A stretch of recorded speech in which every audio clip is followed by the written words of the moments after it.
Welcome back to the Utini Update, your one-stop shop for all things Star Wars news. My name is Eric, and today we are looking back at New York Comic-Con. The 4-day convention took place over the weekend, and we got a bunch of great Star Wars news, including new book covers, new character designs, new comic series announcements, and our first look at the wedding of the season. We're going to get you all caught up with what got revealed last week, so make sure to hit that like button, subscribe if you haven't, and let's jump right into it. The biggest Star Wars event of the weekend was held on Friday afternoon, and that was, of course, the Lucasfilm Publishing panel hosted by Christina Ariel.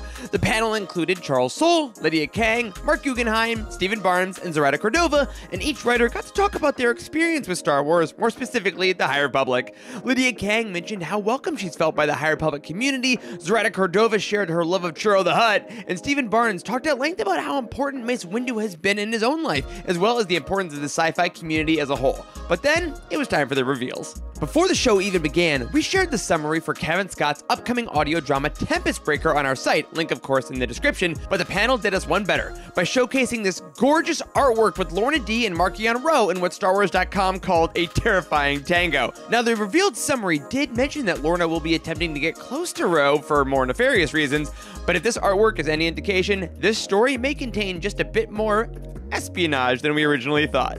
After Tempest Breaker came a few more High Republic announcements, including the covers for both A Valiant Vow by Justina Ireland, the upcoming middle grade novel which featured Imri Kantaros and Tep Tep surrounded by Nihil Scav droids, and Claudia Gray's Into the Light, the final young adult entry in Phase 3, which shows Reath Silas fighting the all-consuming Blight on none other than Kashyyyk. Both of these titles will be releasing early next year, and if these covers are any indication, the stakes have truly never been higher. But speaking of stakes, the High Republic news continued with these incredible designs of some of our favorite High Republic Jedi in full battle armor. That's right, Avar Kriss, Elzar Mann, Bel Zettifar, Burryaga, and Aslan Rel were shown in brand new designs that appear reminiscent of Jedi Temple Guards, with author Charles Soule revealing that these designs are part of his final book in the initiative, Trials of the Jedi. Soule also went on to say that the fate of every character will come down to the final pages of his novel, and with these characters already prepared for battle going in, we can only imagine how devastating the end will be for all of us. The final High Republic announcement, however, jumped forward a bit as we finally received the official title of Tessa Gratton's young adult novel about the Acolyte. The Acolyte, The Crystal Crown, also revealed its cover, showcasing Yord and Jeki in all their glory, giving us just a taste of the adventure they'll get up to next year. But of course, the panel wasn't just a High Republic panel. Mark Guggenheim had another reveal of his own in the form of Star Wars Jedi Knights, a new ongoing comic series he'll be writing composed of one-shot adventures surrounding multiple Jedi. The series will take place before the events of the Phantom Menace, and each issue will be focused on a different Jedi. The cover reveal was filled with tons of familiar characters, and we already know we'll be getting stories about Qui-Gon Jinn, Mace Windu, Yoda, and more. The series is set to launch from Marvel Comics next year, and for a full recap of everything that got revealed in the publishing panel, make sure to hit that link in the description.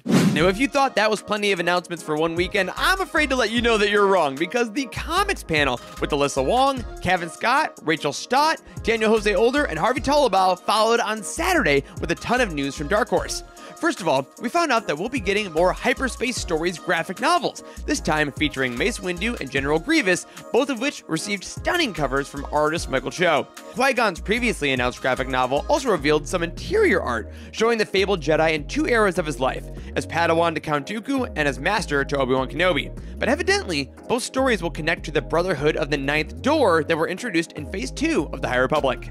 Then it was time for the High Republic adventures to take center stage, with artist Harvey Tolibao bringing up two absolutely gorgeous pieces. The first was a connecting cover for the upcoming arc about the Battle of Eriadu, which will be issues 14 to 17 of the series. The piece looks at almost every character the series has introduced so far, and just further proves what a master Tolibao is. But he wasn't done there, because he also showed a little bit of a wedding preview for us. That's right, the wedding of Lula and Zine is coming soon in the High Republic Adventures Wedding Spectacular one-shot, and we got this first look at all of the joyous wedding guests. While it looks like Markion Rowe's invitation got lost in the mail, the image features a true who's who of the High Republic, from Emmerich Kaftur to Maz Kanata to Thurm Scissorpunch and more. The full wedding issue will be released on December 18th.